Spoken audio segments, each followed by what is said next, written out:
ఒక అతను just 26-27 years old, covid వల్ల వెంటిలేటర్ మీద ఉన్నాడు.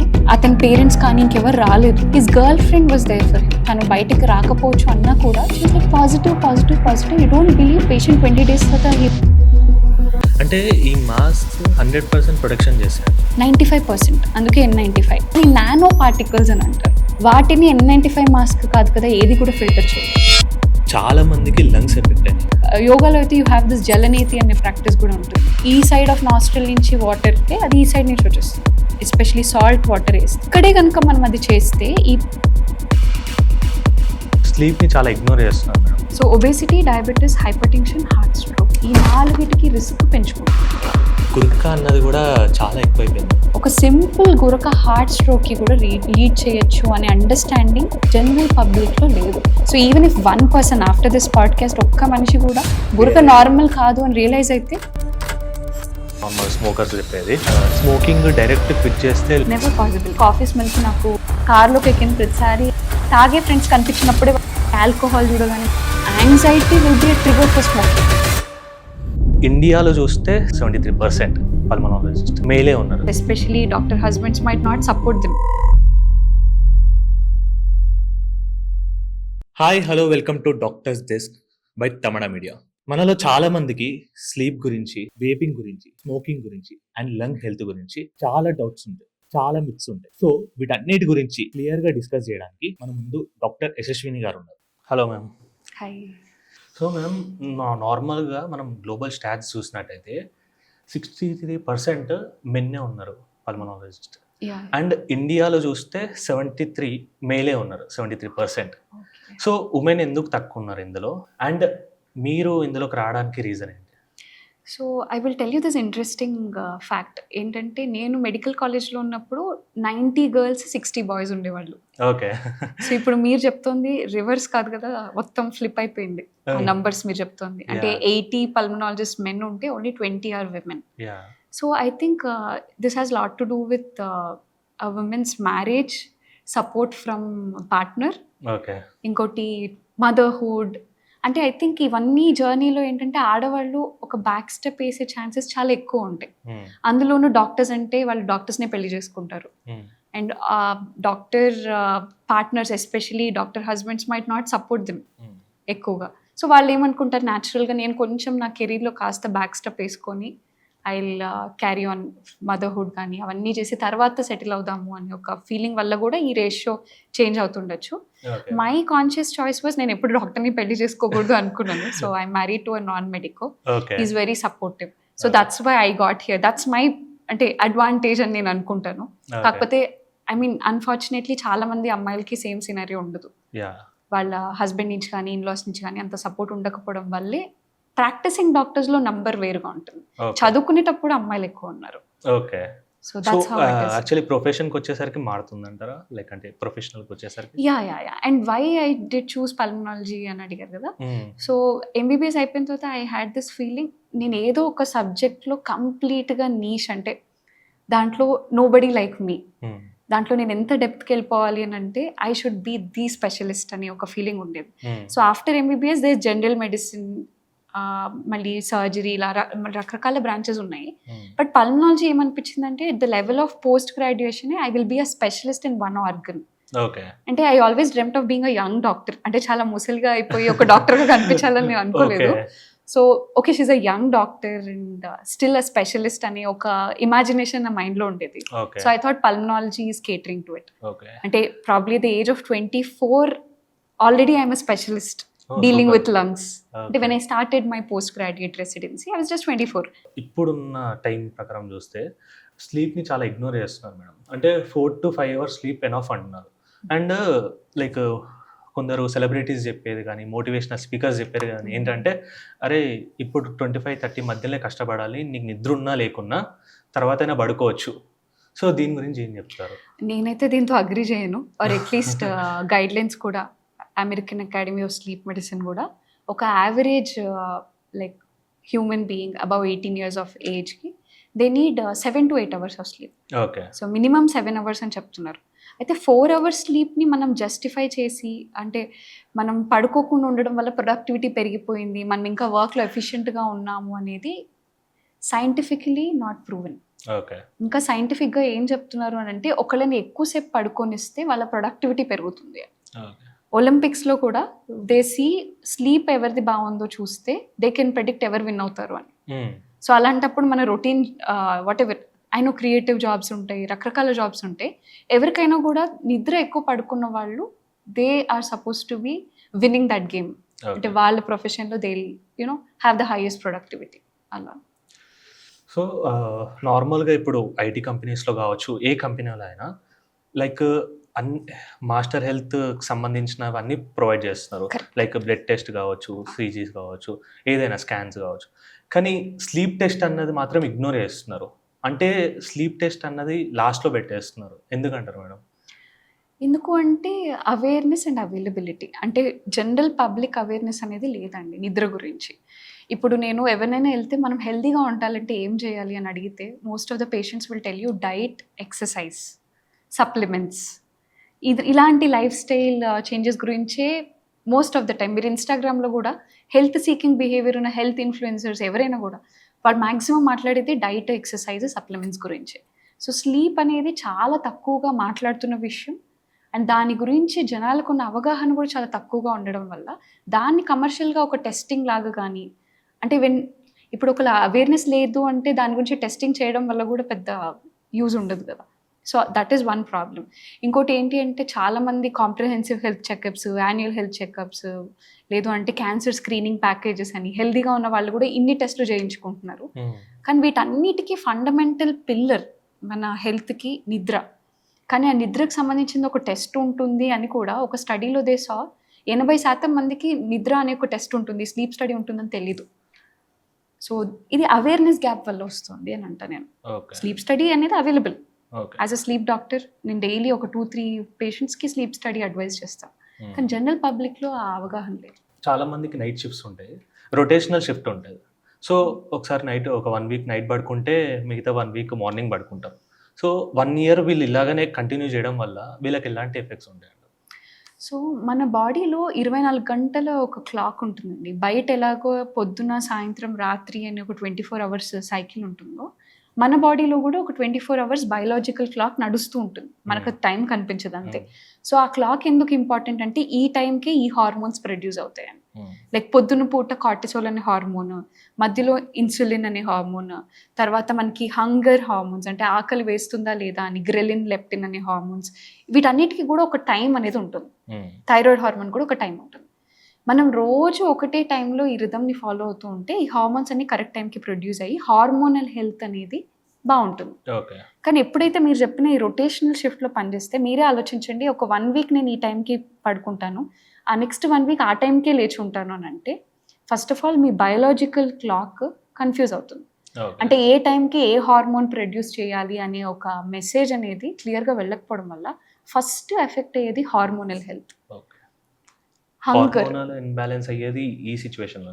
యా ఎందుకంటే ఏ టైంకి ఏది ప్రొడ్యూస్ చేయాలి అనే ఒక మెసేజ్ మన బ్రెయిన్కి వెళ్ళట్లేదు కదా. మామూలుగా అయితే ఇప్పుడు పాతకాలంలో పొద్దున్నే అందరు లేచేవాళ్ళు, ఆ సన్ రైజ్ టైంలోనే పొలం పనులు అవన్నీ చేసుకొని సాయంత్రం సన్సెట్ అయిన తర్వాత ఇంటికి వెళ్ళిపోయి పడుకుంటారు. సో వీళ్ళు పర్ఫెక్ట్గా ఆ 24 అవర్స్ క్లాక్కి అలైన్డ్గా పనిచేసుకున్నారు. బట్ మనం ఇప్పుడు మార్నింగ్ మన వర్క్ ప్లేస్కి వెళ్ళినా బయట పొద్దున రాత్ర అని తెలిసే సిచ్యువేషన్ చాలా వర్క్ ప్లేసెస్లో లేదు. సో దీనివల్ల బ్రెయిన్ గెట్స్ కన్ఫ్యూజ్డ్, ఎప్పుడు ఏ హార్మోన్స్ ప్రొడ్యూస్ చేయాలనేది అర్థం కాదు. దాంట్లో అన్నిటికన్నా ఎఫెక్ట్ అయ్యేది హంగర్ హార్మోన్స్. సో దీనివల్ల వాళ్ళకి ఎక్సెసివ్ ఆకలి, ఎక్కువగా క్యాలరీస్ ఎక్కువ ఆహారం తీసుకోవాలనిపించడం, జంక్ ఫుడ్, ప్రాసెస్డ్ ఫుడ్ తినడం. ఈ నైట్ షిఫ్ట్స్లో వాళ్ళు ఎక్కువ ఎఫెక్ట్ అయ్యేది వెయిట్ గెయిన్ తోటి. సో నేను పర్సనల్గా నైట్ షిఫ్ట్స్ చేసి నెక్స్ట్ డే మార్నింగ్ ఇంటికి వస్తే I would crave for junks and sugars. ఎక్కువ షుగర్స్ తినాలి అనే ఒక సెన్సేషన్ పెరగడం అనేది జరుగుతుంది. So it's proven. సో మేజర్గా hormonal health, weight gain, obesity వీటన్నిటికీ కారణం ఈ 24 అవర్స్ బయోలాజికల్ క్లాక్ని మనం కంప్లీట్గా మిస్అలైన్ చేసుకోవడం. బయట 24 అవర్స్ రిథమ్తో మనం సింక్ అవ్వకుండా ఉండడం వల్ల వస్తుంది. స్లీప్ ఇగ్నోర్ చేయడం వల్ల చాలామంది 1 ఇయర్ పాటు జస్ట్ 3 to 4 అవర్స్ వరకు పడుకుంటారు. అంటే అది చాలు అన్నట్టు ఫిక్స్ అయిపోతారు. అంటే వాళ్ళకున్న బిజినెసెస్ వల్లనో వాళ్ళకున్న వర్క్ వల్లనో. సో వరస్ట్ కేస్ ఏంటి ఇందులో? అంటే మెడికల్గా వాళ్ళ హెల్త్ ఎలా ఎఫెక్ట్ అవుతుంది? So firstly blood pressure, anxiety, mental health, అంటే వాళ్ళకి ఒక బ్యాలెన్స్డ్ ఎమోషన్స్ అలాంటివి ఉండకపోవచ్చు. ఆటోమేటిక్‌గా అన్నిటికి కూడా కోపం రావడం కానీ, స్ట్రెస్ అయిపోవడం. దీనివల్ల బ్లడ్ ప్రెషర్ ఎక్కువ అవ్వచ్చు. డయాబెటిస్ ఇప్పుడు యంగ్ ఏజ్‌లో 30 ఇయర్స్ వాళ్ళకి డయాబెటిస్ చాలా మందికొస్తది ఇప్పుడు. సో, ఎందుకంటే these are all the factors. So, obesity, diabetes, hypertension, heart stroke ఈ 4కి రిస్క్ పెంచుకుంటున్నట్టు వాళ్ళు. మ్యామ్ మనం హిస్టరీ చూసుకున్నట్టయితే లైక్ చాలామంది సైంటిస్టులు నిద్రలోనే చాలా ఎక్స్పెరిమెంట్స్ కానీ చాలా కొత్త విషయాలు కానీ ఆలోచించడం జరిగిందని చెప్తుంది. సో దీని గురించి మీరు ఏం చెప్తారు? సో, నిద్ర అనేది ఒక స్టేట్ ఆఫ్ డిఫరెంట్ కాన్షియస్‌నెస్. అంటే అప్పుడు మనకి డీపెస్ట్ సబ్‌కాన్షియస్ మైండ్‌లో ఉన్న థాట్స్ కానీ, కొత్త కొత్త ఐడియాస్ ఇప్పుడు క్రియేటివ్ ఫీల్డ్‌లో ఉన్న వాళ్ళకి కూడా నిద్రలోనే చాలా కొత్త కొత్త ఐడియాస్ వస్తాయి. The same thing with scientist like Einstein found theory of relativity నిద్రలో ఉన్నప్పుడు. ఒక హిప్నోటిక్ స్టేజ్ అనమాట. అంటే అది నిద్ర కాదు, కంప్లీట్‌గా మేల్కొన్నట్టు కాదు. ఈ ట్రాన్స్ స్టేట్‌లోనే హీ ఫౌండ్ ఇట్.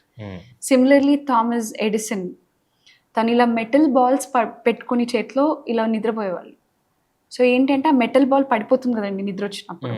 సో ఆ సౌండ్‌కి హీల్ వేక్ అప్. సో నిద్రలో వచ్చిన ఐడియాని హీ కెన్ ఇంప్లిమెంట్ అని. ఓకే. సో ఇలా చాలా discoveries like Srinivas Ramanujam the mathematical formulas. ఇంకోటి బెంజీన్ కెమికల్ స్ట్రక్చర్ కనిపెట్టిన సైంటిస్ట్కి కలలో ఒక స్నేక్ తన టేల్ని తనే కొరుకుతున్నట్టు వచ్చింది.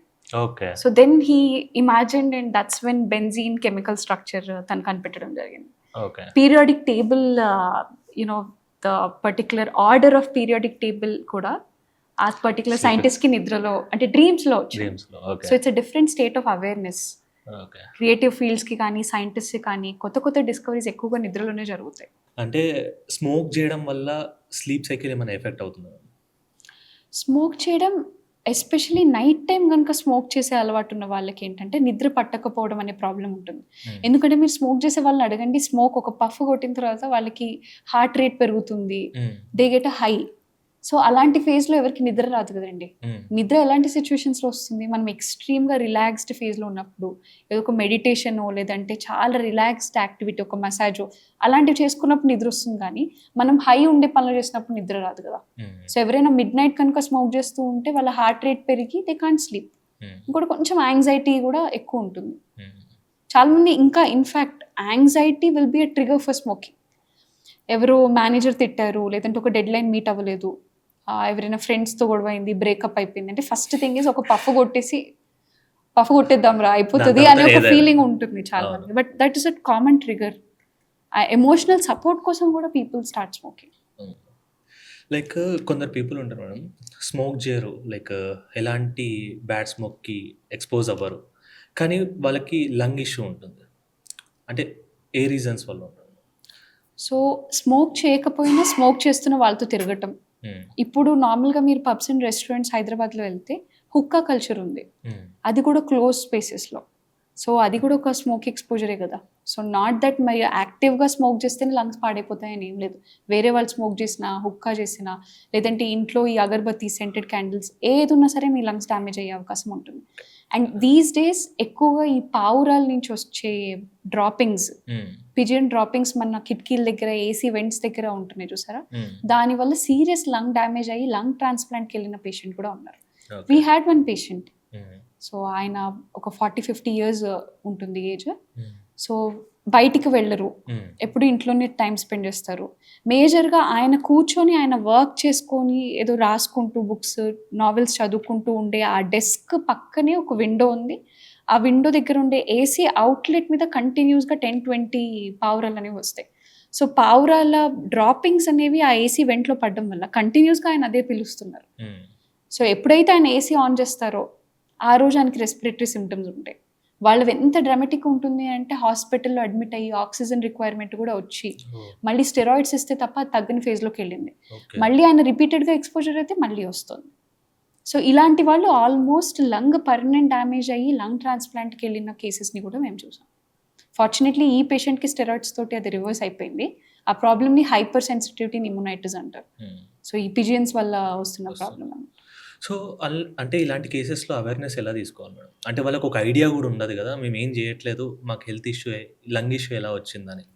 సో నేనేం చెప్తానంటే మన ఫోకస్ డైట్ మీద ఎంత పెడుతున్నామో మనం పీలుస్తున్న గాలి మీద ఎంతమందికి ఉందండి అవేర్నెస్ చాలా తక్కువ ఉంది.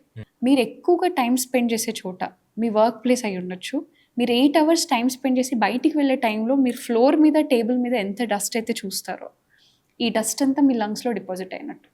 So imagine the lungs of a carpenter ఒక 8 అవర్స్ వర్క్ చేసి వెళ్ళిపోయిన తర్వాత మీరు ఫ్లోర్ మీద ఎంత వుడ్ డస్ట్ చూస్తారు, అది ఫ్లోర్ మీద ఎంత సెటిల్ అయిందో same micro particles will settle in their lungs.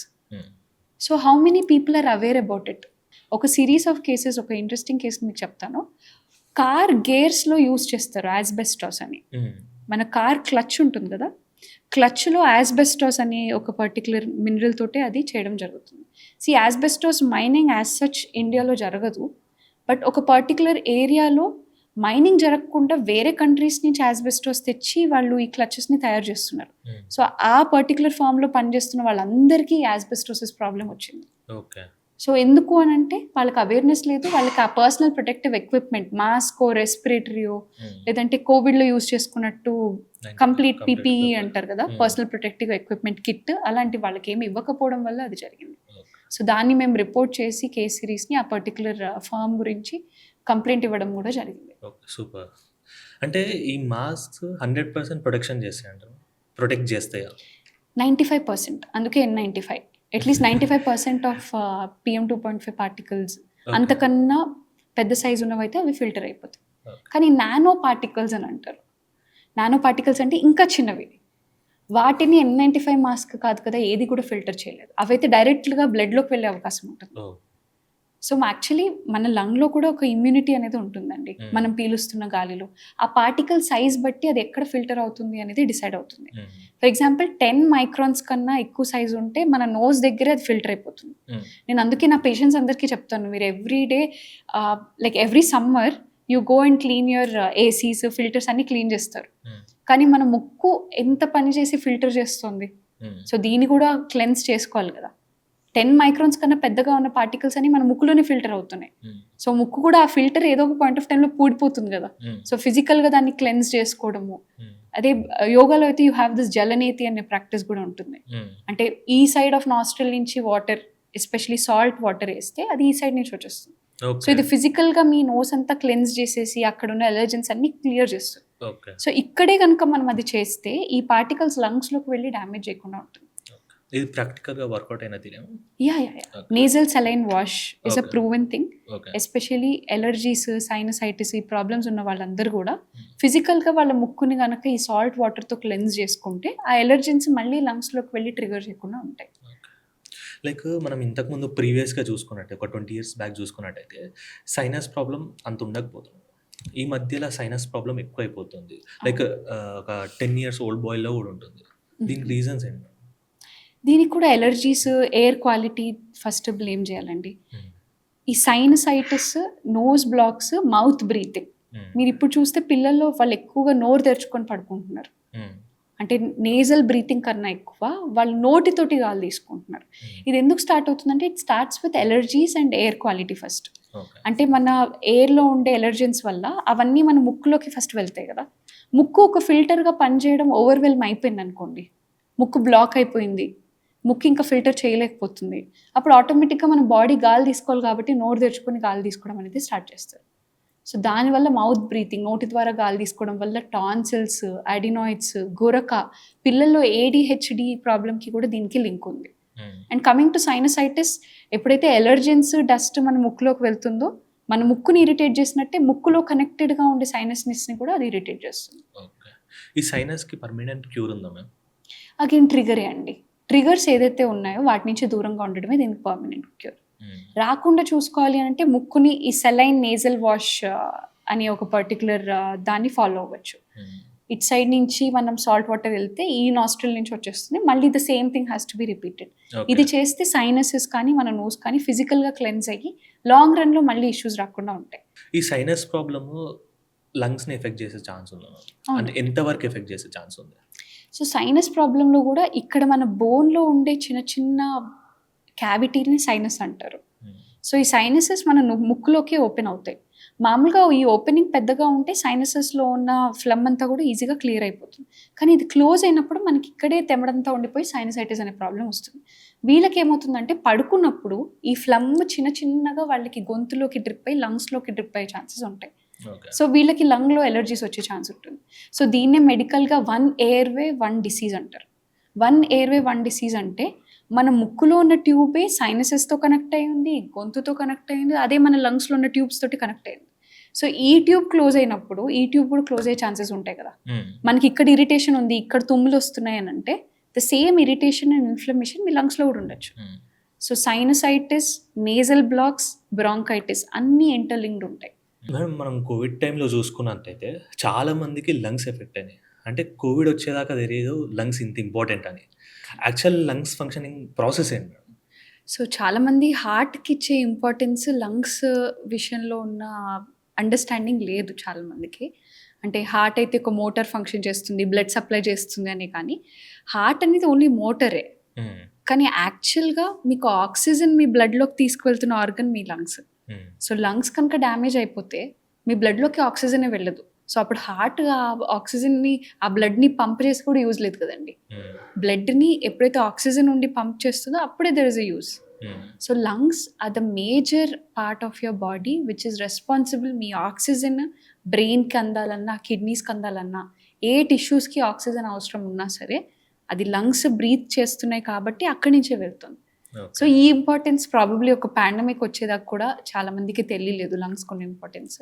But it is a vital organ. Vital organ అంటే లైక్ లంగ్స్ డ్యామేజ్ అయితే that can affect life.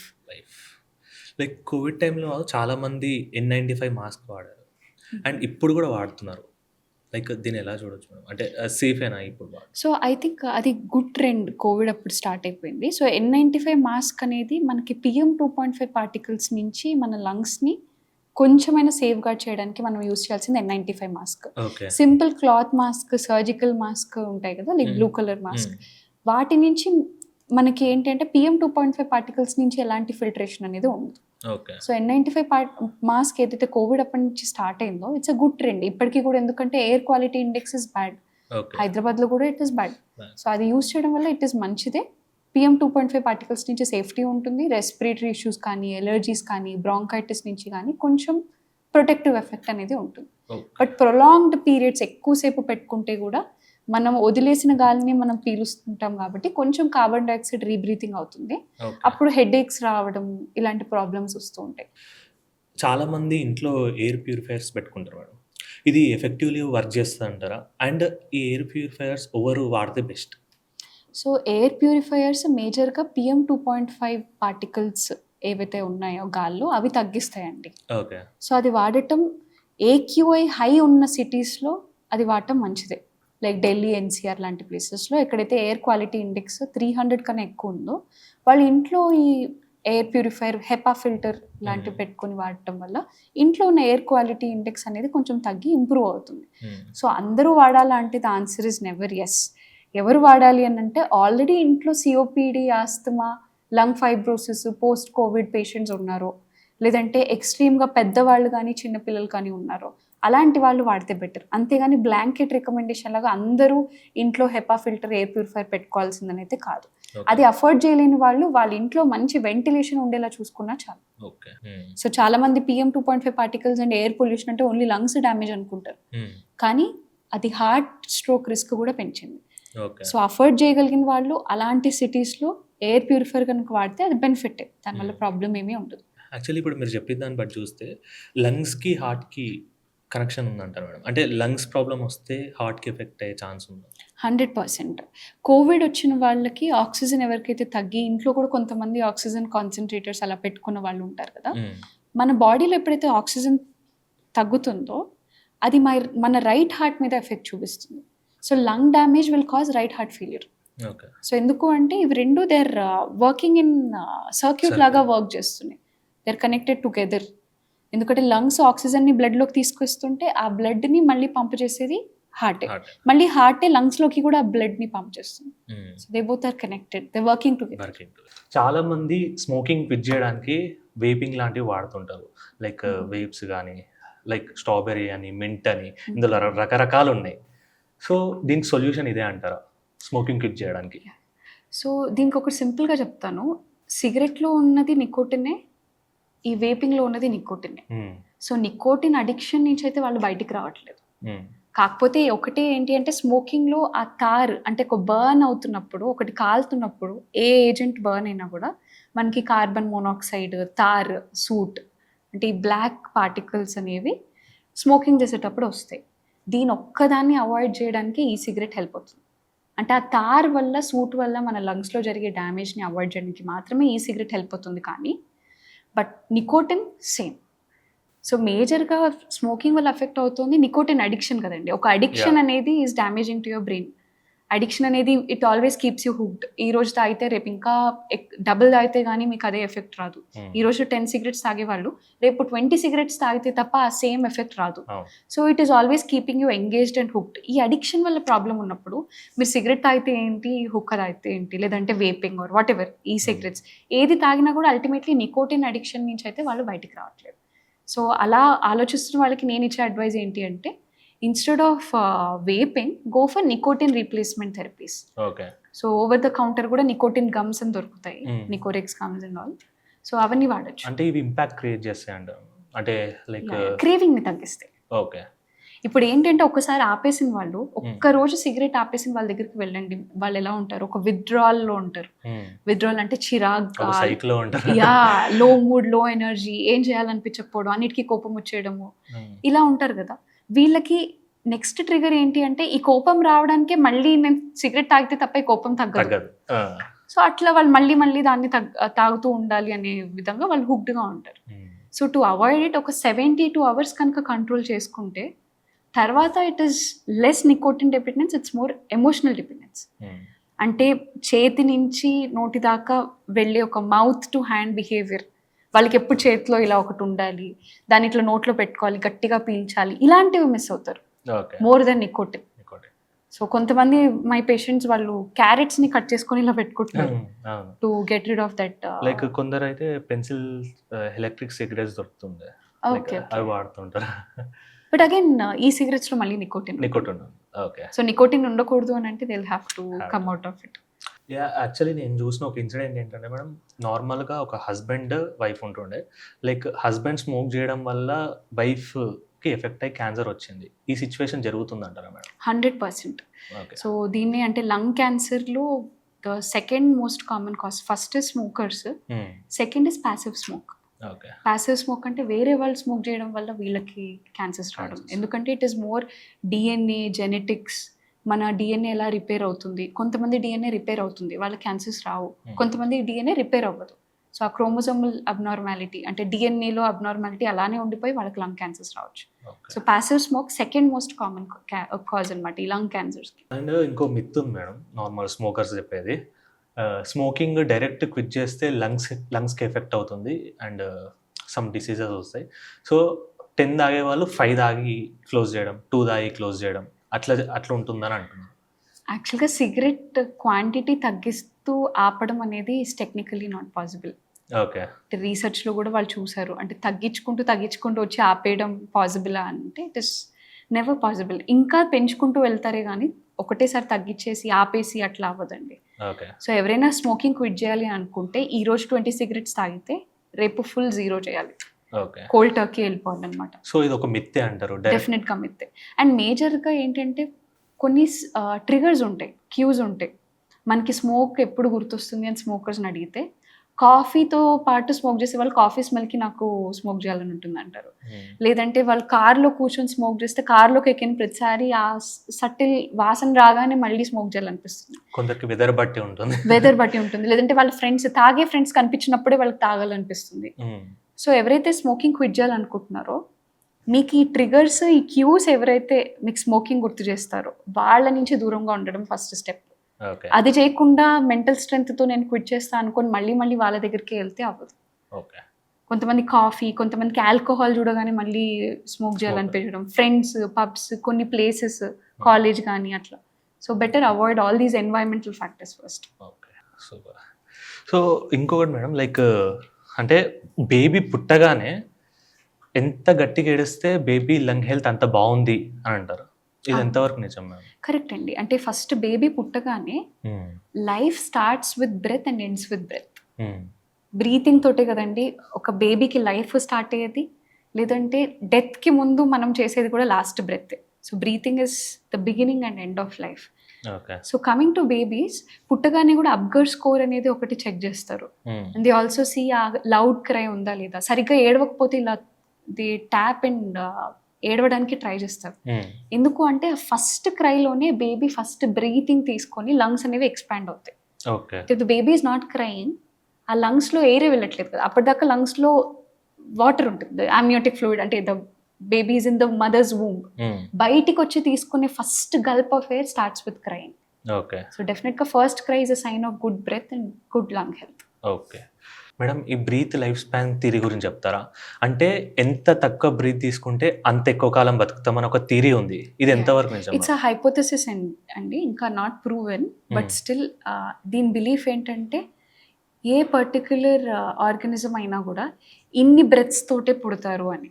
So మనం ఎన్ని స్లో బ్రెత్స్ తీసుకుంటే మన లైఫ్ స్పాన్ అంత పెద్దగా ఉండొచ్చు. లైక్ టర్టిల్స్ చూసారనుకోండి, వాటికి బ్రీతింగ్ రేట్ చాలా తక్కువ ఉంటుంది పర్ మినిట్. సో అందుకే వాటి లైఫ్ స్పాన్ కూడా చాలా ఎక్కువ ఉంటుంది. అది ర్యాపిడ్గా ఎక్కువ బ్రెత్స్ తీసుకునే ఆర్గానిజమ్స్ కానీ యానిమల్స్ కానీ వాటికి ఏంటంటే చాలా తక్కువ లైఫ్ స్పాన్ ఉంటుంది. Okay. Whether a similar thing హ్యూమన్స్లో ఉంది, అది ప్రూవెన్ అనే దానికి కంప్లీట్గా అయితే మనకి రీసెర్చ్లో కానీ ఎవిడెన్స్ కానీ లేదు. కాకపోతే మీరు యోగిక్ బ్రీతింగ్ అంటే యోగీస్ బ్రీతింగ్ చూస్తే అది చాలా తక్కువ ఉంటుంది అనమాట. నార్మల్గా మనకి ఒక 12 to 14 times పర్ మినిట్ మనం గాలి తీసుకుంటే, yogis can take it just 5 to 6 times అట్లా. ఓకే. సో వాళ్ళ బ్రెత్స్ని వాళ్ళు దాచుకొని వాళ్ళ లాంజివిటీ, వాళ్ళ లైఫ్ స్పాన్ని పెంచుకుంటారు అనేది it's theory. Okay. But medically speaking, ఇప్పుడు ఎవరికైనా ఇప్పుడు కోవిడ్ నిమోనియా వచ్చింది అనుకోండి, యు సీ వాళ్ళు ఎంత గట్టి గాలి తీసుకుంటారు, they take a lot of breaths. Obviously వాళ్ళ life span because of severe Covid pneumonia ventilator మీద వెళ్ళిన వాళ్ళకి లైఫ్ స్పాన్ తగ్గిపోతుంది. సో మెడికల్గా కూడా ఇట్ ఇస్ ట్రూ దట్ ఎక్కువ గాలి తీసుకుంటే మన ఎనర్జీ అంతా దాని మీదే ఖర్చు అయిపోతుంది, కాబట్టి your life span tends to come down. And మీరు కోవిడ్ గురించి చెప్పారు కాబట్టి చాలామంది lifes before covid after covid గురించి లాగా మాట్లాడవచ్చు. అంటే బిఫోర్ కోవిడ్ ఎంత హెల్తీగా ఉన్నా ఒక్కసారి కోవిడ్ రాగానే వాళ్ళ లంగ్స్ అనేవి చాలా వీక్ అయిపోవడం, అంటే మెడికేషన్ తీసుకున్నా లైక్ ఏది తీసుకున్నా వాళ్ళకి ఫర్దర్గా ప్రాబ్లమ్స్ రావడం ఇలా జరుగుతుంది. అంటే కోవిడ్ అంత ఎఫెక్ట్ చేసిందంట. కరెక్ట్. కోవిడ్ నిమోనియా ఎలా అంటే, ఆ నిమోనియా వచ్చి తగ్గిపోయిన తర్వాత కూడా ఆ స్కార్స్ అనేవి ఇంకా లంగ్స్లో ఉండిపోతాయండి.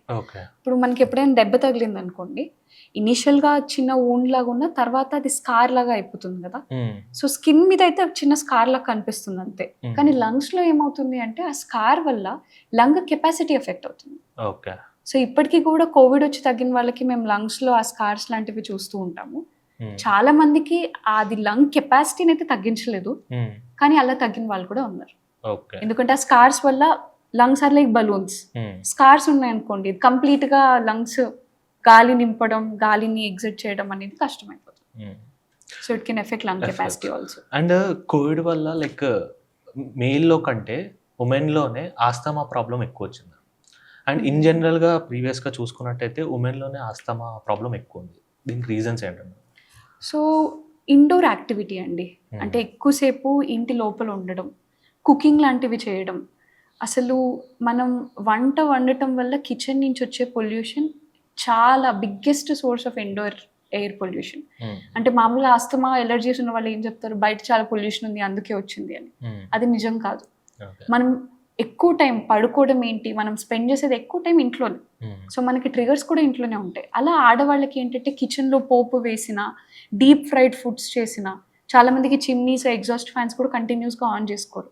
దాని నుంచి వచ్చే పొగ కూడా వాళ్ళ లంగ్స్ని ఎఫెక్ట్ చేస్తుంది. కాబట్టి women ten to have more respiratory problems. ఇదే కాకుండా డస్టింగ్ చేయడము, ఇంకోటి డస్ట్ మైట్స్ అనేవి ఎక్కువగా ఈ ఎలర్జీస్ని ట్రిగర్ చేస్తూ ఉంటాయి. అవి ఎక్కువ ఏంటంటే ఈ ఫ్లోర్ లెంత్ కర్టెన్స్ కానీ, కార్పెట్స్, మొద్దు దుప్పట్లు అలా ఉంటాయి అనుకోండి, వాటిని విదిలించినప్పుడు కూడా చిన్న చిన్న పార్టికల్స్ గాల్లో వెళ్ళినట్టు కనిపిస్తాయి కదా, వాటిలోనే ఈ డస్ట్ మైట్స్ అనేవి ఉంటాయి. సో విమెన్ ఎక్కువగా ఈ టాస్క్లలో ఇన్వాల్వ్ అవుతారు కాబట్టి ఆ డస్ట్ మైట్స్ వల్ల వచ్చే ఎలర్జీకి కూడా దే ఆర్ మోర్ ససెప్టబుల్. అది బయటికి వెళ్ళిన వాళ్ళకి ఏంటి, వెంటిలేషన్ ఉంటుంది, సన్లైట్ ఉంటుంది, కాబట్టి ఇలాంటి వాటికి ఎక్కువ ఎక్స్పోజ్ కారు. నార్మల్గా ఈ స్మోకింగ్ చేసే వాళ్ళలో కూడా ఈ ఆస్తమా అన్నది ఉండే ఛాన్స్ ఉందా? యా, స్మోకింగ్ చేస్తున్నందుకు వాళ్ళకి lungs problem, Airways problem, bronchitis అని అంటారు. క్రానిక్ బ్రాంకైటిస్ అనేది స్మోకింగ్ చేస్తున్న వాళ్ళకి వస్తుంది. అది కొంచెం ఆస్తమా లాగా బిహేవ్ చేస్తుంది. అది కాకుండా ఎంఫిసీమా, ఓకే. ఎంఫసిమా అనేది మీరు చూస్తారు కదా, మూవీస్ కి ముందు ట్రైలర్స్ లో చూపిస్తారు, ఇలా లంగ్స్ నుంచి థాడ్ రావడం, గట్టి గట్టిగా దగ్గడం, లాంగ్ టర్మ్ లో వాళ్ళకి ఆక్సిజన్ పెట్టుకోవాల్సిన అవసరం కూడా రావచ్చు ఇంట్లో. ఓకే. సో అండ్ ఈ అగరబత్తిల విషయానికి వస్తే మేడం, చాలా మంది దీన్ని లైక్ మస్కిటో కిల్లింగ్‌కి గానీ, లైక్ పూజ చేసినప్పుడు డోర్‌లు పెట్టేసి అదే రూమ్‌లో ఉండడం గానీ, లేకపోతే ఏదన్నా దేవుడికి ప్రసాదం లైక్ బనానా గానీ, ఏదైనా ఫ్రూట్ పెట్టి అండ్ ఆ ప్రసాదాన్ని తినడం. అంటే అగరబత్తి పెట్టిన ప్రసాదాన్ని తినడం. సో ఇది ఎలా ఎఫెక్ట్ చేస్తుందంటారు? సో ఒక అగరబత్తిని కాలిస్తే వచ్చే పొగ నుంచి చాలా PM 2.5 పార్టికల్స్ అనేవి వస్తాయి. ఓకే. అంటే మనకి మనమే ఇంట్లో ఒక పొల్యూషన్‌ని క్రియేట్ చేసినట్టు. అంటే ఇంతకుముందు కూడా అగరబత్తులు కాల్చారు కానీ వాళ్ళు మంచి వెంటిలేషన్ ఉన్న చోట బయట చేయడం అలాంటివి జరిగింది. అంతేగాని కిటికీలు, డోర్లు అన్నీ మూసేసుకొని లోపల అగరబత్తీలు ఇలాంటివి ఏది కాల్చినా, ఒక్క విషయం అండి, ఎప్పుడు ఇంట్లో ఏది బర్న్ చేసినా కూడా దాని నుంచి వచ్చే కార్బన్ మోనాక్సైడ్ ఖచ్చితంగా వస్తుంది. ఓకే. ఒక వస్తువుని మనం కాలుస్తున్నాము, దాని నుంచి పొగ వస్తుంది అని అంటే దాని నుంచి కార్బన్ మోనాక్సైడ్ వస్తుంది. సో కార్బన్ మోనాక్సైడ్ అనేది మన లంగ్స్‌కి ఏం మంచిది కాదు కదా. సో వెంటిలేషన్ ఉండి బయట అవుట్‌డోర్స్ ఒకవేళ అగరబత్తి పెట్టాల్సి వచ్చినా కూడా చూపించి బయట పెట్టేయడం ఇస్ గుడ్ ఐడియా. ఓకే. అంతేగాని ట్రాప్డ్‌గా ఇంటి లోపల ఉంచుకోవడం వల్ల PM 2.5 పార్టికల్స్ పెరిగి మీ ఇంట్లో ఉన్న ఎయిర్ క్వాలిటీ ఇండెక్స్ అనేది డిప్ అవుతుంది. అండ్ ఈ మస్కిటో కిల్లింగ్‌కి గూడా మ్యామ్ లైక్ అగరబత్తిలు వాడతారు, కాయిల్స్ వాడతారు. అవును. అండ్ జస్ట్ అవి కిల్ అయితే మనం సేఫ్ ఉంటామని అనుకుంటారు. ఇది హ్యూమన్ లంగ్స్‌ని ఎంతవరకు ఎఫెక్ట్ చేస్తుంది? సో మస్కిటో కాయిల్స్ వల్ల COPD అనే ప్రాబ్లమ్ వచ్చిందని కూడా చాలా కేస్ రిపోర్ట్స్ వచ్చాయి. ఓకే. సో మస్కిటో కాయిల్స్ నుంచి ఒక పొగ మీరు చూస్తే అవర్స్ అండ్ అవర్స్ వస్తుంది.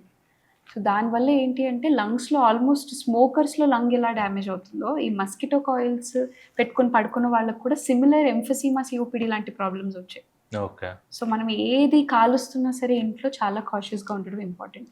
పర్ఫ్యూమ్స్ కూడా మేజర్ రోల్ ప్లే చేస్తాయా మేడం ఇందులో? డెఫినెట్‌గా అండి. ఓకే. అందులోనూ లాంగ్ లాస్టింగ్ పర్ఫ్యూమ్స్ 24 అవర్స్ ఉంటాయి అనే టైప్. చాలా మంది ప్రిఫర్ చేసేది కూడా లాంగ్ లాస్టింగే.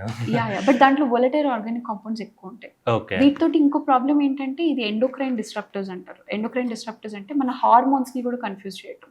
ఓకే. సో దీనివల్ల చాలా హార్మోనల్ ఇంబాలెన్స్ ప్రాబ్లమ్స్, విమెన్‌లో PCOD, ఇన్‌ఫర్టిలిటీ వీటికి కూడా చాలా లింక్ ఉంది. ఓకే. లైక్ ఆల్ అవుట్స్ కూడా ఎఫెక్ట్ చేస్తాయి అంటారు మేడం? All Outs. అవును. ఆల్ అవుట్ కూడా ఎఫెక్ట్ చేస్తుంది. అండ్ ఇంకో క్వశ్చన్ ఏంటంటే మ్యామ్, ఆస్తమాకి PCODకి ఏమైనా రిలేషన్ ఉందా? ఆస్తమా, PCODకి లింక్ లేదు కానీ ఒబేసిటీకి వీటన్నిటికి లింక్ ఉంది. ఓకే. ఒబేసిటీ అంటే వెయిట్ గెయిన్ అవ్వడం. వెయిట్ గెయిన్ అవ్వడం వల్ల మన బాడీలో మొత్తం ఇన్ఫ్లమేషన్ అంటే వాతం అంటారు కదా తెలుగులో, అది ఎక్కువ ఉంటుంది. ఈ వాతం మన ఎయిర్వే ట్యూబ్స్లో అయితే ఆస్తమా, ఈ వాతం మన ఎండోక్రైన్ హార్మోన్స్ని డిస్టర్బ్ చేస్తే PCOD. So obesity, asthma, PCOD these are linked. Okay. Asthma ఉన్న వాళ్ళకి లైక్ ఒక చిన్న స్వీట్ తిన్నా ఏదన్నా కూల్ ఐటెమ్ తీసుకున్నా, ఏదన్నా కూల్ వాటర్ తీసుకున్నా ఆస్తమా లెవెల్స్ పెరిగే ఛాన్సెస్ ఉన్నాయంటారు. మామూలుగా అయితే థియరిటికల్లీ అదేం ప్రూవెన్ కాదండి. చల్లవి తిన్నప్పుడు, చల్లవి తాగినప్పుడు వచ్చింది అని. చాలా మంది నీళ్లు మారినందుకు వచ్చింది జ్వరం కానీ, ఈ అటాక్ కానీ అని అంటారు కానీ నీళ్లు కాదు, గాలి మారినప్పుడు వస్తుంది. ఓకే. సో ఆస్తమా వాళ్ళు మనం ఏం తింటున్నాం అనే దాని మీద చేసుకునే ఫోకస్ కన్నా ఇంపార్టెంట్ వాళ్ళు ఎలాంటి గాలి పీలుస్తున్నారు అని. ఓకే. ఇప్పుడు ఇక్కడ ఒక ప్లేస్లో ఉండి ట్రావెల్ చేసి ఇంకో ప్లేస్కి వెళ్ళారు అనుకోండి, అక్కడ చాలా క్రౌడెడ్గా ఉంది, చాలా మందికి ఫ్లూ వైరస్ ఉంది, అందరు దగ్గుతూ తుమ్ముతున్నారంటే అప్పుడు వస్తుంది. అంతేగాని వాటర్ వల్ల రాదు. Okay. Water and food effect చేయరు అంటారు. Water and food major role play చేయదు, కానీ వాళ్ళు పీల్చే గాలి ఎఫెక్ట్ చేస్తుంది. ఓకే. ఇప్పుడు సడన్ గా వెదర్ మారింది అనుకోండి, సమ్మర్స్ నుంచి వర్షాలు పడి మాన్సూన్ వస్తుంది, అప్పుడు తేమ శాతం పెరుగుతుంది. తేమ పెరిగినప్పుడు ఎక్కువగా డస్ట్ మైట్స్ వస్తాయి. సో ఆ డస్ట్ మైట్స్ వల్ల ఎలర్జీస్ పెరుగుతాయి. సో వాళ్ళు పీల్చే గాలిలోనే ట్రిగర్స్ ఉంటాయి కానీ వాళ్ళు తినే ఫుడ్లో ఉండవు. Okay. Everything is related to air. Exactly. ఆస్తమాకి పర్మనెంట్ ట్రీట్మెంట్ ఉందా మ్యామ్? సో చాలామంది ఆస్తమా క్యూర్ గురించి మాట్లాడతారు, కానీ మెడికల్గా యూజ్ చేయాల్సిన టర్మ్ క్యూర్ కాదు. క్యూర్ అంటే పర్మనెంట్గా తగ్గిపోయింది ఇంకా లేదు అనేది. ఓకే. కానీ అది టెక్నికల్గా పాసిబుల్ కాదు. సో దాన్ని రెమిషన్ అంటారు మెడికల్ లాంగ్వేజ్లో. రెమిషన్ అంటే ఈ ఆస్తమా అటాక్ రాకుండా మనం కంట్రోల్లో ఉంచుకున్నామని.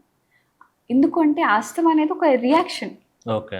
ఆ రియాక్షన్ వాళ్ళు ఎప్పుడు డస్ట్ని కానీ వాళ్ళకి పడని గాలిని పీల్చినా కూడా అది ట్రిగర్ అవుతుంది. సో ఆ ట్రిగర్ అయ్యే టెండెన్సీని మనం మార్చలేం, ఎందుకంటే అది జెనెటిక్ టెండెన్సీ. ఇప్పుడు కొంతమందికి దోమ కుడితే పెద్ద దద్దురు వస్తుంది, కొంతమందికి రాదు, అది జెనెటిక్ టెండెన్సీ. ఆస్తమా కూడా అంతే, కొంతమందికి డస్ట్ పీలిస్తే వాళ్ళ ఎయిర్వేస్ స్వెల్ అయిపోయి ఆస్తమా వస్తుంది, కొంతమందికి రాదు. So it's genetic tendency. మనం ఆ టెండెన్సీని తగ్గించలేం, కానీ ఒకసారి వచ్చిన అటాక్ని మనం ట్రీట్ చేయగలుగుతాం. సో ఆస్తమాకి క్యూర్ కాదు, correct word is remission. Remission అంటే ఇంకొక అటాక్ రాకుండా వాళ్ళ ప్రాబ్లమ్ని మనం కంప్లీట్గా కంట్రోల్ చేసాము అనేది రెమిషన్. క్యూర్ అంటే ఫ్యూచర్లో ఎప్పటికీ ఒక అటాక్ రాదు అనే గ్యారంటీ అయితే జెనెటిక్ లెవెల్లో వెళ్ళి మనం మార్చలేం. So there is no cure, there is only remission for asthma. And మెయిన్గా ఈ ఆస్తమా ఉన్న వాళ్ళు అవాయిడ్ చేయాల్సిన థింగ్స్ ఏంటి మేడం? అంటే ఫుడ్లో కావచ్చు, ఎక్స్పోజర్లో కావచ్చు, డిఫరెంట్ కైండ్ ఆఫ్. సో మేజర్గా వాళ్ళు అవాయిడ్ చేయాల్సిన ఫుడ్స్ ఏంటంటే ఎక్సెసివ్ స్పైసీ ఫుడ్స్ కానీ, అంటే అసిడిటీ క్రియేట్ చేసే ఫుడ్స్ని ఫస్ట్ అవాయిడ్ చేయాలి, ప్రాసెస్డ్ ఫుడ్స్. ఎందుకు అంటే అసిడిటీ వచ్చినప్పుడు కూడా night time that can worsen asthma, ఇది ఒక పాయింట్. సెకండ్ ఏంటంటే ఎక్కువగా అన్ప్రాసెస్డ్ ఫుడ్స్ తీసుకోవాలి, అంటే యాంటీ ఆక్సిడెంట్స్ అవన్నీ ఉన్న ఫుడ్స్, అంటే fruits, vegetables, omega 3 fatty acids ఏవైతే అన్ప్రాసెస్డ్ ఫుడ్స్లో ఉంటాయో అవి తీసుకోవడం is good for asthma. And ఈ గుర్కా అన్నది కూడా చాలా ఎక్కువైపోయింది అండ్ దీన్ని చాలా కామెడీగా తీసుకుంటున్నారు. అరే వాడు గుర్క పెడతాడు రా, వాడు కామెడీకి గుర్క పెడతాడు రా అని చాలా కామెడీగా తీసుకుంటున్నారు. అండ్ కపుల్స్లో వస్తే మాత్రం ఈ గుర్క ప్రాబ్లం వల్ల సపరేట్ రూమ్లో పడుకోవాల్సి వస్తుంది. దీని గురించి ఏం చెప్తారు? సో అది చాలా రైట్లీ సెట్ పాయింట్. అన్ఫార్చునేట్లీ గురక అనేది ఒక మ్యాటర్ ఆఫ్ జోక్ అయిపోయింది. లైక్ మీరు మూవీస్లో కూడా చూస్తే ఒకళ్ళు చాలా లావుగా ఉండి ఒబేస్గా ఉండి గురక పెడుతున్నారు అనేది it's a matter of fun and joke. దాన్ని నేను ఎందుకు I do not support that అంటే ఇది ఒక నార్మల్ సిమ్టమ్ అనే మెసేజ్ జనాల్లోకి వెళ్తుంది. ఇప్పుడు మామూలుగా చెస్ట్ పెయిన్ వచ్చింది, దగ్గు వచ్చింది, ఒక 2-3 వీక్స్ కన్నా ఎక్కువ ఈ 2 ప్రాబ్లమ్స్ ఉన్నాయనుకోండి, ఇమీడియట్గా డాక్టర్ దగ్గరికి వెళ్తారు కదండి. దగ్గు వచ్చింది, చెస్ట్ పెయిన్ వచ్చిందంటే అమ్మో హార్ట్ ప్రాబ్లమ్ ఏమో అని వెళ్తున్నారు. కానీ గురక పెడుతున్న వాళ్ళని ఒక మూవీలో ఒక జోక్ లాగానో, ఒక ఫ్రెండ్స్ ఒక ఫన్గానో చేసినప్పుడు దానివల్ల అవేర్నెస్ నుంచి మనం ఇంకా దూరంగా వెళ్తున్నట్టు. So first of all it is not a good idea. Snoring అనేది ఒక మ్యాటర్ ఆఫ్ ఫన్, లేదంటే ఒక జోక్గా మూవీస్లో చూపించడం అనేది అవేర్నెస్ గ్యాప్ని పెంచుతుంది. అండ్ ఎంజాయ్ చేస్తున్నారు గుర్క పెడుతుంటే. ఐ హ్యావ్ అ పేషెంట్ ఇలానే, ఈజ్ లైక్ 30 years old. వాళ్ళందరూ ఫామ్ హౌస్కి వెళ్ళి ఇట్లా లైక్ సోషల్ డ్రింకింగ్ ఇలా చేసినప్పుడు ఆబ్వియస్లీ డ్రింక్ చేసిన వాళ్ళకి ఎక్కువగా గురక వస్తుంది. సో గురక వచ్చినప్పుడు వాళ్ళ ఫ్రెండ్స్ అంతా వీడియో తీశారు ఓవర్ నైట్ అతని గురకని. ఆ పర్టికులర్ ఎంబారెస్మెంట్ తట్టుకోలేక he had come to me. He said madam నాకు 10 years నుంచి గురక ఉంది, నాకు ప్రాబ్లం లేదు దాంతో, నా నిద్ర బాగానే ఉంది, కానీ ఇలా మా ఫ్రెండ్స్తో పార్టీకి వెళ్ళినప్పుడు ఫామ్ హౌస్కి వెళ్ళినప్పుడు ఎగ్జాక్ట్లీ అంటే వాళ్ళ జోక్ చేయడం, అలా వీడియో తీయడం, ఈ సోషల్ ఎంబారెస్మెంట్ నుంచి బయటికి రావడానికి he had come to me. So I mean I don't think that's how it has to be. Awareness వల్ల పేషెంట్ రావడం వేరే, అంతేగాని జనాలు వాళ్ళ మీద జోక్ చేస్తున్నారని రావడం is not a good idea. ఇలాంటిది ఒక కేసు ఉంది. సెకండ్ కేసు ఏంటంటే యూజువల్గా పార్ట్నర్సే తీసుకొస్తారు పేషెంట్స్ని. అంటే ఆ గురక పెట్టే వాళ్ళకు ప్రాబ్లం ఉంది అనేది చాలా కేసెస్లో తెలీదు. వాళ్ళు ఏం చెప్తారు, నేను మంచిగా పడుకొని మంచి గురక వచ్చేలా పడుకుంటా మార్నింగ్ దాకా, నా స్లీప్లో నాకు ప్రాబ్లం లేదు, నాకు ఎక్కువ నిద్ర వచ్చేస్తుంది అని చెప్తారు. బట్ ఎఫెక్ట్ అయ్యేది వైఫ్స్ ఉంటారు. సో యూజువల్గా ఆ వైఫ్సే హస్బెండ్స్ని నా దగ్గర తీసుకొచ్చి చెప్తుంటారు, చాలా ఎక్కువ గురక వస్తుంది, ఈ గురక వల్ల నేను డిస్టర్బ్ అవుతున్నా, నా నిద్ర డిస్టర్బ్ అవుతుంది, రిలేషన్షిప్ డైనమిక్స్ మారిపోతాయి, వేరే రూమ్లో పడుకోవడం, మీరు చెప్పినట్టు స్లీప్ డైవర్స్ లాగా. సో అంటే వేరే రూమ్లో పడుకోవడంతో స్టార్ట్ అయిన ఈ ప్రాబ్లం వేరే ప్రాబ్లమ్స్ని పెంచి అది డైవర్స్ దాకా కూడా లీడ్ అవ్వచ్చు. అంటే it can start with sleeping in different rooms and it can lead to divorce also. We have seen a lot of cases. కానీ పీపుల్ ఎందుకు అవేర్నెస్ లేదంటారు? అంటే దీన్ని ఎందుకు ఇంత కామెడీలాగా తీసుకుంటారు? నేను చాలా క్లోజ్గా అబ్జర్వ్ చేసింది ఏంటి అంటే, మా తాతయ్య గురక పెడతారు, మా నాన్న గురక పెడతారు, నేను గురక పెడుతున్నా. This is the common thing people tell me. ఇది ఒక జనరేషనల్గా వచ్చిన ఒక హెరిడిటరీ ప్రాబ్లమ్ లాగా దే ఆర్ థింకింగ్. కానీ that is how it is not suppose to B. ఒక సింపుల్ గురక హార్ట్ స్ట్రోక్కి కూడా లీడ్ చేయొచ్చు అనే అండర్స్టాండింగ్ జనరల్ పబ్లిక్లో లేదు. ఒక స్టడీ చేస్తే స్లీప్ యాప్నియా లేదంటే గురక అనేది ఒక సమస్య అని 80% ఆఫ్ పీపుల్ డోంట్ నో. అంటే అక్కడే మీకు ఎంత గ్యాప్ ఉందో అర్థమవుతుంది. అంటే ద రీజన్, నేను చాలా ప్రొయాక్టివ్గా ఈ స్లీప్ యాప్నియా గురించి సోషల్ మీడియాలో అక్కడ ఇక్కడ the reason I talk is అక్కడ అవేర్నెస్ లేదు. లంగ్స్ గురించి అట్లీస్ట్ కోవిడ్ తర్వాత వచ్చిందేమో కానీ గురక గురించి ఇంకా రాలేదు. సో మా అన్ని మెడికల్ కాన్ఫరెన్స్లో they say snoring is a ticking time bomb. ఆ టైం బాంబ్ ఎప్పుడైనా పేలొచ్చు, మనకు అది జస్ట్ ఇంకా టిక్ అవుతుంది అంతే, but it can explode, the problem can explode. ఈ ప్రాబ్లం ఇంకా నెక్స్ట్ 2 డెకేడ్స్లో is going to be even worse. ఎందుకంటే ఒబేసిటీ అనేది ఒక ఎపిడమిక్ లాగా రికగ్నైజ్ చేశారు. ఎపిడమిక్ అంటే మీకు ఐడియా ఉంది కదా, ఒక పర్టికులర్ ఏరియాలో ముందు వచ్చేదానికన్నా ఎక్కువ కేసెస్ రావడం అనేది ఎపిడమిక్. ఇప్పుడు వరల్డ్ వైడ్గా ఉన్న పెద్ద ఎపిడమిక్ ఏంటి అంటే ఒబేసిటీ. యూసీ చిన్న పిల్లల్లో కూడా ఇప్పుడు ఒబేసిటీ స్టార్ట్ అయ్యే టైప్ ఆఫ్ డైరెక్షన్లో మనం వెళ్తున్నప్పుడు గురకని నార్మలైజ్ చేయటం is only ignoring a very important aspect of your health. అంతెందుకండి, American Heart Association which is guideline maker, వాళ్ళు హార్ట్ హెల్దీగా ఉండాలంటే 8 హ్యాబిట్స్ ఏమేమి చేయాలి అని చెప్పిన దాంట్లో one of the top most things is sleep. And ఇక్కడ స్లీప్లో ఎందుకు చెప్తున్నానంటే snoring can affect sleep. So snoring ఉన్న వాళ్ళు they can have lot of problems, medical problems. ఒక పేషెంట్ గురించి చెప్తాను. He's just 40 years old, business person అనమాట. స్ట్రెస్ వల్ల నిద్ర పట్టట్లేదు, ఓన్లీ 4-5 hours పడుకుంటారు అని చెప్పి చాలా ఇయర్స్ నుంచి వెయిట్ గెయిన్ అయిపోయి తన BMI is 35, above 30 is obesity, his BMI is 35. BP sugar ఉందని మందులు వేసుకుంటున్నారు. కానీ ఇవంతా స్టార్ట్ అయింది గురక వెయిట్ గెయిన్ నుంచి అనే అండర్స్టాండింగ్ వాళ్ళకి చెప్పాలి అంటే ఇట్ ఈస్ రియలీ డిఫికల్ట్. అంటే ఇదే పేషెంట్ని బీపీ షుగర్ రాకుండా నేను చెయ్యాలి అంటే 10 years బ్యాక్ వెళ్ళి ఆయన గురకని నేను ట్రీట్ చేసి ఉండాలి, so that he won't develop blood pressure and diabetes later. So మనం ఏంటంటే ఎండ్ ప్రాబ్లమ్స్ని ట్రీట్ చేస్తున్నాం.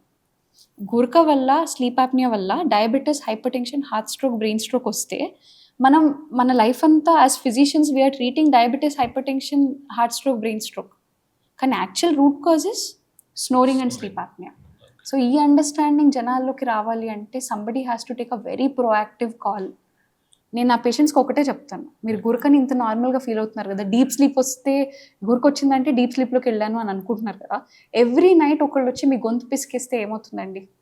ఒకవేళ గంటకి 30 times అంటే 2 minutesకి ఒకసారి ఎవరైనా వచ్చి మీ గొంతు పిసికేస్తే ఎలా ఉంటుంది? గురక ఉన్న వాళ్ళు literally they are living that life.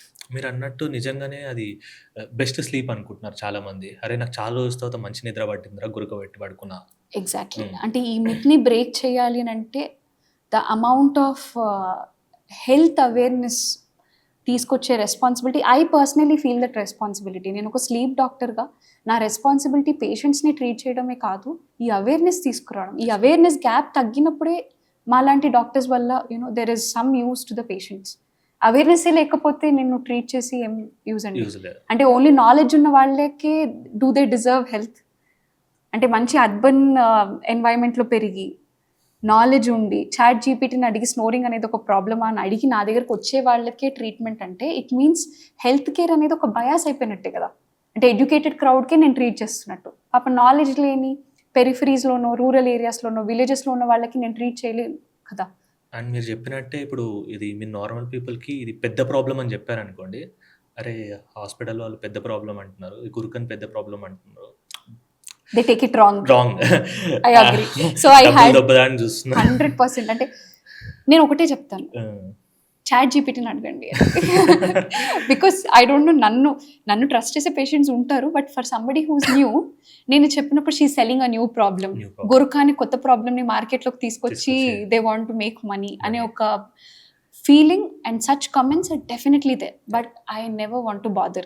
I'm only concerned about the impact. అంటే నేను I've done a couple of podcasts. నేను చేసిన తర్వాత ఎంతమంది మేడం మీరు చెప్పిన తర్వాత గురకాన్ ప్రాబ్లం అర్థమయ్యి నేను టెస్ట్ చేయించుకొని ఇది ట్రీట్ చేసుకున్నాను, I'm really thankful that you at least gave that information that snoring is not normal అని అన్న వాళ్ళు ఎంతో మంది ఉన్నారు. So even if 1 person after this podcast ఒక్క మనిషి కూడా గురక నార్మల్ కాదు అని రియలైజ్ అయితే that is exactly that benefit kind of outweighs what people think. గురక అనేది ఇప్పుడు మార్కెట్లో వచ్చిన కొత్త ఫియర్ మాంజరింగ్, కొత్తగా భయపెట్టి కొత్త మార్కెట్లోకి తీసుకొచ్చారు. బట్ డీప్ డౌన్ చాలా మందికి ఈ అవేర్నెస్ ఉంది, లైక్ అంటే తెలుసు ఇది నార్మల్ ప్రాబ్లం కాదని. So for all those people who think గురక అనేది మార్కెట్లో వచ్చిన కొత్త ఫియర్ అని అనుకుంటే జస్ట్ ఆస్క్ చాట్ జీపీటీ, ఈ snoring dangerous are sleep apnoea dangerous? Sleep apnoea, what can it cost to your heart? So they say 2 times higher risk of blood pressure, 2 times higher risk of heart stroke, brain stroke and diabetes. So ఈ రిస్క్లని normal అనుకుంటే నేను ఇంకేం చేయలేను. So నార్మల్గా patients కొందరు emotional ఉంటారు madam. So అంటే మీరు ఉన్న ఫీల్డ్కి లైక్ బ్రెయిన్ వర్క్ అవ్వాలి అక్కడ ఎమోషన్ కంటే, సో మీకు ఎలా వర్కౌట్ అవుతుంది? So that's a very good question to ask. అంటే ఇక్కడే I get the role of artificial intelligence. Okay. చాలా మంది ఇప్పుడు ఏ వచ్చేసింది ఇంకా డాక్టర్స్తో సంబంధం లేదు అని అంటే I don't believe it. Hmm. And this is also proven in science. ఒక డాక్టర్ ఒక పేషెంట్కి ఒక మెడిసిన్ ప్రిస్క్రైబ్ చేస్తే అది పనిచేయడానికి reason is also patients belief. అంటే పేషెంట్ నమ్మకం డాక్టర్ మీద ఏదైతే ఉందో that gives an effect called placebo effect. Placebo effect అంటే డాక్టర్ ఇచ్చారు కాబట్టి ఇది వేసుకుంటే నాకు తగ్గిపోతుంది అని బిలీవ్ చేస్తే వాళ్ళకి ఒక పెప్పర్మెంట్ ఇచ్చినా కూడా it works. Yeah. That is what is called as a placebo effect అనమాట. Okay. So I believe artificial intelligence can help doctors. కాకపోతే end of the day it's the patient's trust and the emotional attachment they have. So of course I use my logic to treat the patient, but I never skip the emotional support part. Okay, like అంటే మెడిసిన్తో పాటు emotional connection కూడా important అంటారు. Yeah emotional support to the Support, patient. yeah. అంటే they are going through a lot. వాళ్ళు చాలా ఇబ్బంది పడే కదండి డాక్టర్స్ దగ్గరికి వస్తారు. Yeah. సో మనం వాళ్ళ ప్రాబ్లమ్ని అర్థం చేసుకొని దాన్ని వ్యాలిడేట్ చేసి ఈ మందు వాడితే బెటర్ అవుతుంది అని ఇచ్చే ఒక simple support will make a lot of difference. Okay. లేదు అంటే సేమ్ మెడిసిన్ గూగుల్లో చూసుకొని కూడా వాళ్ళు వాడినా సేమ్ ఎఫెక్ట్ ఉంటుందా అంటే ఉండకపోవచ్చు. ఉండకపోవచ్చు. సో దట్స్ వేర్ ఒక డాక్టర్ రోల్ అనేది ఇంపార్టెంట్గా ప్లే అవుతుంది. యా మేము యాక్చువల్లీ సోషల్ మీడియా వచ్చినాక, చాట్ జీపీటీ వచ్చినాక డాక్టర్ అప్రోచ్ తక్కువయ్యి అందులోనే అన్నీ చూసేస్తున్నారు. అండ్ చాలామంది ఫిట్నెస్ ఇన్ఫ్లుయెన్సర్స్ కూడా పీపుల్ని రాంగ్ వేలో డైవర్ట్ చేస్తున్నారు. రీసెంట్గా ఒక రీల్ చూశాను, నార్మల్గా గుర్క ఆగడానికి మూతికి ట్యాబ్ పెట్టుకుంటే సరిపోతుంది అన్నట్టుగా. Mouth tape. Mouth. It's a viral trend on social media Ah. Which I as a sleep doctor నేను కంప్లీట్గా దానికి against to have a mouth tape. Point ఏంటి అంటే మనం ముక్కు ద్వారా గాలి తీసుకున్నప్పుడు మనకి గురక రాదు. సో ఫర్ ఎగ్జాంపుల్ జలుబు ఉన్న పిల్లలు గురక పెడతారు, ఎందుకంటే ముక్కులోంచి గాలి వెళ్ళట్లేదు కాబట్టి వాళ్ళు నోరు తెరిచి గాలి తీసుకుంటున్నారు. సో మౌత్ బ్రీతింగ్ అనేది మన బాడీ ముక్కు బ్లాక్ అయినందుకు అడాప్టేషన్. మీరు మౌత్ని కూడా క్లోజ్ చేస్తే అక్కడ ఏం చేయడానికి ట్రై చేస్తున్నారు అనే పాయింట్ లేదు. ఇంకోటి గురక రావడానికి రీజన్ థ్రోట్లో ఈ భాగం కొలాప్స్ అయిపోవడం వల్ల. సో మౌత్ టేప్ చేయడం వల్ల ఈ పార్ట్ అయితే ఓపెన్ అవ్వట్లేదు కదా. సో మౌత్ టేపింగ్ ఇంకా నోటి ద్వారా వెళ్తున్న గాలిని కూడా ఆపేస్తుంది కాబట్టి ఇట్స్ ఈవెన్ డేంజరస్. స్లీప్ ఆప్నియాకి అయితే it's not at all recommended. స్నోరింగ్కి కానీ స్లీప్ ఆప్నియాకి నాట్ రికమెండెడ్. కాకపోతే ఓన్లీ కాన్సెప్ట్ ఏంటి అంటే మౌత్ టేప్ చేస్తే ముక్కు నుంచి గాలి ఇంప్రూవ్ అవుతుంది కాబట్టి గురక రాదేమో అనే ఒక ప్రయత్నం ఫర్ ప్రైమరీ స్నోరింగ్ వాళ్ళకి చేయొచ్చు కాబట్టి they are recommending it. But as a blanket statement నేనైతే ఎవరికి కూడా మౌత్ టేపింగ్ రికమెండ్ చేయను. దానికన్నా ముక్కు ద్వారా మనం గాలి ఇంప్రూవ్ చేసుకోవడానికి ట్రై చేస్తే బెటర్. సో మీ ఇన్ ఇయర్స్ ఆఫ్ జర్నీలో ఒక funniest case and emotional case ఏదైనా షేర్ చేసుకోండి. ఐ వుడ్ సే ఫన్నీయెస్ట్ అంటే I never take it as funny. కాకపోతే I think wife's getting affected with husband snoring ఒక కేసు అలా చూశాను నేను. ఓకే. సో హస్బెండ్కి యాక్చువల్లీ రావడం ఇష్టం లేదు. అంటే ఇన్సెక్యూరిటీస్. ఎగ్జాక్ట్లీ అంటే డాక్టర్ దగ్గరకు వచ్చి నాకు గురక వస్తుంది, ఈ ప్రాబ్లం కోసం నా వైఫ్ తీసుకొచ్చింది అని చెప్పడం సోషలీ నాట్ ఎవ్రీబడి లైక్స్. కాకపోతే వైఫ్కి తన నిద్ర డిస్టర్బ్ అవుతుంది కాబట్టి తను ఫోర్స్ఫుల్గా హస్బెండ్ని తీసుకొచ్చింది. So they had a very bitter conversation, నీ వల్ల నాకు నిద్ర పట్టట్లేదు అట్లా అని. And it is not at all funny I would say. కాకపోతే ఏంటి అంటే the importance of partner sleep in snoring అనే దాని గురించి నేను అది ఎంఫసైజ్ చేస్తాను. Okay. And most emotional case? Emotional I've had lot of experiences, but most of the emotional experiences come during covid. కోవిడ్లో ఏంటి అంటే ఇట్ ఈస్ లాక్డౌన్. అంటే the moment I stepped in, నేను యాక్చువల్లీ అప్పుడు పోస్ట్ గ్రాడ్యుయేట్ రెసిడెంట్, అంటే నేను అప్పుడే pulmonology పీజీగా join అయ్యాను. So my son was just 6 months old. So I had to leave him. అప్పుడు నేను ఐసీయూ డ్యూటీకి ఫస్ట్ డే నేను డ్యూటీకి వెళ్ళినప్పుడు వెన్ ఐ సా, ఇప్పటికీ అది నాకు ఒక హారిఫైయింగ్ ఇమేజ్ లాగా నా కళ్ళ ముందు ఉంటుంది. హాస్పిటల్ ముందు నేను చూసింది వేరే, ఆఫ్టర్ కోవిడ్ అంటే నేను ఆ 6 months మెటర్నిటీ లీవ్ తీసుకొని మళ్ళీ I join during Covid. Okay. అందరు ఇలా పీపీ కిట్స్ వేసుకొని, అంటే you can't see any human beings in hospital. So literally ఒక ఆర్టిఫిషియల్ ఎన్వైరన్మెంట్లో where I can't see any hope, ఒక మనిషి కానీ ఒక హోప్ కానీ ఏమీ కనిపించని ఐసీయూలో వర్క్ చేయడం was my horrific incident. At the same time I have seen emotionally exhausting and tormenting journeys for patients also. I have seen 30 years వాళ్ళు కూడా వెంటిలేటర్ మీదకి వెళ్ళి ఇది అయిపోవడం. ఐవ్ సీన్ వన్ కేస్, ఒక అతను జస్ట్ 26-27 years ఓల్డ్, కోవిడ్ వల్ల ventilator మీద ఉన్నాడు. His girl friend was there for him. I think ఒక 15-20 days he was on ventilator. అతని పేరెంట్స్ కానీ ఇంకెవరు రాలేదు. They stay in other countries, they are not here. So the girl friend use to hear everyday మేము counsel చేయడం, ventilator మీద ఉన్నారు, బయటికి రాకపోవచ్చు, ఎవ్రీడే. మేము ఎప్పుడు చెప్పినా she use to be positive. మేము అనుకున్నాం అంటే it's easy for somebody to walk out of situations like that. అంటే she can just walk out. అంటే ఎవ్రీడే ఇప్పుడు మనకు సొంత వాళ్ళ గురించి వాళ్ళు ఐసీయూలో ఉన్నారు, వెంటిలేటర్ మీద ఉన్నారు, దే కాంట్ మేక్ ఇట్ అనేది వినడం ఎంత డిఫికల్టో. ఆ అమ్మాయి 20 days కంటిన్యూస్గా మేము ఎన్నిసార్లు నెగిటివ్ పాసిబిలిటీస్ కూడా ఉంటాయి, తను బయటకు రాకపోవచ్చు అన్నా కూడా she was like positive positive positive. You don't believe patient 20 days తర్వాత he was out of ventilator, he got discharged.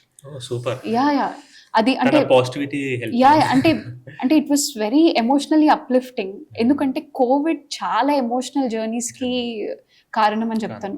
Isolation దగ్గర స్టార్ట్ అవుతుంది. లైక్ మీ ఇంట్లో ఒకరికి కోవిడ్ వస్తే would you stay with them or ask them to be in isolation? Such a moral question కదా. అంటే కొంతమంది partners at least ఇద్దరు ఒకటే ఏజ్ కాబట్టి they use to stay. Very tough situation. అంటే మీకు కోవిడ్ రాకూడదు, మీరు వాళ్ళని ఐసోలేషన్లో పెట్టాలి. లేదు అంటే యూ హ్యావ్ ద టెబు, వాళ్ళ నుంచి నాకు కోవిడ్ వస్తుందా అని. మీ సొంత ఫ్యామిలీ మెంబర్స్ కూడా మిమ్మల్ని చూడడానికి రాదు. And talk about funerals during covid అప్పుడు ఆఫ్టర్ డెత్ రైట్స్ ఎవరికి ఎలా జరిగాయండి? Not even a single person use to attend covid deaths వాళ్ళకి. సో ఇట్స్ వెరీ అంటే I think something hospital people management వాళ్ళు చేశారు. యా అలాంటి సిచ్యువేషన్స్ కూడా ఉన్నాయి. అంటే as human beings it is so emotionally exhausting to see situations where you can't stand for others. ఇప్పుడు కోవిడ్కి ముందు అనుకోండి, ఒక మనిషి చనిపోతే ఒక 100 మంది వస్తారు. అది ఆ చుట్టుపక్కల ఉన్న వాళ్ళకి అది ఎంత మారల్ సపోర్ట్ అనేది వాళ్ళని మీరు తర్వాత అడిగితే వాళ్ళు చెప్తారు. కానీ అది కూడా లేని కోవిడ్ ఫ్యామిలీస్ ఎంత ఎఫెక్ట్ అయి ఉంటాయో you just think it's a very horrible situation. So ఫైనల్గా మ్యామ్ ఏదైనా లైక్ స్మోకింగ్ క్విట్ చేయడానికి ఏమైనా 3 tips మీ సైడ్ నుంచి? మీకు ఒక ఎక్స్ట్రీమ్లీ స్ట్రెస్ఫుల్ సిచ్యువేషన్ జరిగింది, మీకు స్మోక్ చేయాలి అని ఒక క్యూ వచ్చింది బ్రెయిన్లో, దాన్ని కనుక 15 minutes హోల్డ్ చేస్తే మీ క్రేవింగ్ని మీరు ఆపుకున్నట్టు. ఎందుకంటే మోస్ట్ లైక్లీ ఆ 15 minutesలోనే జనాలు స్మోక్ చేసేస్తారు. సో ఆ 15 minutesని క్రేవింగ్ హోల్డ్ చేసుకోవాలి. సెకండ్లీ, పొద్దున లేవగానే ఫస్ట్ పని స్మోక్ చేయటం అయితే మీ నికోటిన్ డిపెండెన్స్ ఎక్స్ట్రీమ్లీ హై ఉన్నట్టు. సో అట్లీస్ట్ పొద్దున పూట సిగరెట్ని గివప్ చేయండి. ఇంకోటి deep breathing exercises. Other countries ఈ డ్రగ్స్ నుంచి ఎంత హై వస్తుందో, సైకోడెలిక్ డ్రగ్స్ అంటారు కదా, ఈ మ్యాజిక్ మష్రూమ్స్, LSD, ఈ డ్రగ్స్ నుంచి ఎంత హై వస్తుందో సేమ్ హై బ్రీతింగ్ టెక్నిక్స్ తోటి ట్రై చేస్తున్నారు. So if you see lot of DMT breath work, psychedelic breath work అని యూట్యూబ్లో ఉంది. Just see the comments. People have come out of lot of addictions. LSD ఏంటి, morphine, cocaine, ఇలాంటి addictions నుంచి బయటికి రావడానికి వేరే కంట్రీస్ వాళ్ళు మన బ్రీతింగ్ టెక్నిక్స్ యూజ్ చేస్తున్నప్పుడు why not we use it for simple smoking? So yeah, these are the things I would suggest. And అన్నిటికన్నా ఇంపార్టెంట్ ఎన్విరాన్మెంట్ని కంట్రోల్ చేయడం. అంటే వాళ్ళ చుట్టుపక్కల తిరిగే ఫ్రెండ్స్ అవ్వచ్చు, తాగే కాఫీ, లొకేషన్స్ అవ్వచ్చు. కొంతమంది ఇంట్లోనే ఆల్రెడీ ఇన్ని సిగరెట్ ప్యాకెట్స్ పెట్టుకుంటారు, మరి ఎలా క్విట్ చేస్తారండి? You can never quit. Already పాకెట్లో సిగరెట్ ఉంటుంది, I want to quit smoking అంటే అవ్వదు. So stop buying cigarettes. మీ చుట్టుపక్కల సిగరెట్స్ ని గుర్తు చేసే విషయాలన్నీ దూరం పెట్టేయండి. ఫ్రెండ్స్ ని కూడా రేట్లు పెంచేసింది. It's a good sign. అసలు బ్యాన్ కూడా చేయొచ్చు కదా, but it's all not in our hands. And sleep cycle better అవ్వడానికి ఏదైనా ఒకటి? సో స్లీప్ సైకిల్ బెటర్ అవ్వాలి అంటే మార్నింగ్ లేవగానే బ్రైట్ సన్లైట్ని చూడాలి. సో మన బ్రెయిన్కి ఇది మార్నింగ్, ఇది ఈవినింగ్ అనే మెసేజ్ వెళ్ళాలి. So morning 7 AM to 8 AM మధ్యలో అట్లీస్ట్ ఒక 15-20 minutes సన్ లైట్లో కూర్చోవాలి. అండ్ ఈవినింగ్ సన్సెట్ చూసాక ఇంట్లో అన్ని వార్మ్ లైట్స్. సన్సెట్లో ఎలాంటి షేడ్స్ ఆఫ్ కలర్స్ ఉంటాయి? ఆరెంజ్, పింక్, వార్మ్ లైట్స్ ఉంటాయి కదా. సో సిమిలర్ లైట్స్ ఇంట్లో పెట్టుకుంటే బెటర్. ఎస్పెషలీ సీలింగ్ లైట్స్ కానీ ట్యూబ్ లైట్స్ నుంచి వచ్చే లైట్ మనకి మధ్యాహ్నం లైట్ని మిమిక్ చేస్తుంది. సో దానివల్ల మనకి బాడీలో మెలటోనిన్ అనే హార్మోన్ ప్రొడ్యూస్ అవ్వదు. సో చాలామంది ఇప్పుడు మెలటోనిన్ అంటే గమ్మీస్ అని, మెగ్నీషియం సప్లిమెంట్స్, వాట్ నాట్. స్లీప్కి ఒక్కటే చెప్తాను, స్లీప్కి there thousands of sleep hacks you will find on internet. But I think sleep hacks కన్నా ఇంపార్టెంట్ ఏంటంటే మీ స్లీప్ ఎందుకు డ్యామేజ్ అయింది అనే ఒక డయాగ్నోసిస్ స్లీప్ డాక్టర్ ఇవ్వడం, అండ్ మీ బిహేవియరల్ చేంజెస్ తీసుకురావడం అనేది స్లీప్ హ్యాక్స్ చేయడం కన్నా ఇంపార్టెంట్. అంతేగాని ఒక హ్యాక్ చేసేస్తే నిద్ర పడుతుందని కాదు. బిహేవియర్లో చాలా చేంజెస్ వస్తేనే ఈ నిద్ర పట్టడం అనేది బెటర్ అవుతుంది. చాలా మందికి నిద్ర పట్టంది వాళ్ళకి వచ్చే థాట్స్ వల్ల. They ruminate a lot. Thoughts అనేవి నెసెసరీ నుంచి అన్నెసెసరీ వరకు థాట్స్ కీప్ వాండరింగ్ అండ్ దానివల్ల నిద్ర రాదు. అండ్ ఈ ఫోన్ అన్నది, గ్యాడ్జెట్స్ అన్నది లైక్ చాలా Yeah. థియరీస్‌లో విన్నాము. ఫోన్ చూస్తే నిద్ర రాదని. సో ఇది ఫేక్ అని కొందరు అంటున్నారు. ఇది నిజంగా లైక్ వర్క్ అవుతుందా? స్నో అంటే it depends upon person to person. But- కాకపోతే ఫోన్ నుంచి వచ్చే బ్లూ లైట్ వల్ల మన మెలటోనిన్ హార్మోన్ ప్రొడక్షన్ తగ్గిపోతుంది. ఓకే. సో ఆబ్వియస్లీ నిద్ర రాదు. Hmm. కానీ ఆల్రెడీ అలసిపోయిన వాళ్ళు అది స్క్రోల్ చేస్తున్నా చేయకపోయినా నిద్రపోతారు. వాళ్ళు అనుకుంటారు నేను స్క్రోల్ చేస్తున్నా నిద్రపోతున్నాను అని. సో ఐ కాంట్ సే అందరికీ ఒకటే అప్లై అవుతుంది అని. Hmm. కాకపోతే స్క్రోలింగ్ అనేది at least 2 hours before sleep avoid చేయడం better. Thank you madam. Like lungs గురించి అండ్ స్లీప్ గురించి ఇంత మంచి ఇన్ఫర్మేషన్ ఇచ్చినందుకు థ్యాంక్ యూ. Thank you.